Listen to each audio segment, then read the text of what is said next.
ভাই দেখো আমরা মেলায় চলে এসেছি, আর বোন ভাইকে বন্ধক রেখে গেলাম ওই দাদার কাছে। তারপরে দেখো আমরা চলে এসেছি নাগরদোলা চড়তে, আর আমাদের নিচে বসেছিল আমার বোনের। আর ওপর থেকে মেলাটা দেখতে কিন্তু অসাধারণ সুন্দর লাগছিল। এরপরে দেখো আমরা কাগজ কুচিগুলো বার করে ওড়াতে শুরু করে দিয়েছিলাম। আর এইদিকে সাইদ বারবার উঠে দাঁড়াচ্ছিল বলে আমার ভীষণ ভয় করছিল।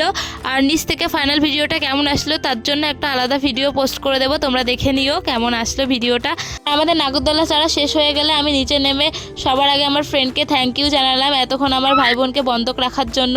তো ভীষণ হাসছিল। যাই হোক, এইদিকে আমার ভাই বোনের বায়না হচ্ছে ট্রেন চড়বে, তাই ট্রেনের টিকিট কেটে নিলাম। আর এই আনন্দে আমার ভাই আমাকে চুম্মা দিয়ে দিল একটা। তারপরে আমরা ট্রেন চড়ে নেমে চলে যাব এখন বাড়িতে, কারণ ভাই বোন রয়েছে, অনেক রাতও হয়ে গেছে। আর এসের সময় ভাই বোনের বায়না হচ্ছে খেলনা কিনবে, তাই খেলনা নিয়ে তারপরে চলে আসলাম ঘুগনি খেতে। ঘুগনি খাওয়া হয়ে গেলে আমাদের মোমো খেতে ইচ্ছা করছিল বলে 2 প্লেট মোমো বাড়িতে পার্সেল করে নিলাম বাড়িতে নিয়ে যাওয়ার জন্য। তারপরে আসার সময় ভাইয়ের সাথে দেখা হয়ে গেল। ভাই বললে আমার ভিডিওটা তোর ইউটিউবে ছাড়িস, আর আমার চ্যানেলটা তোমরা সাবস্ক্রাইব করে দিও। টাটা।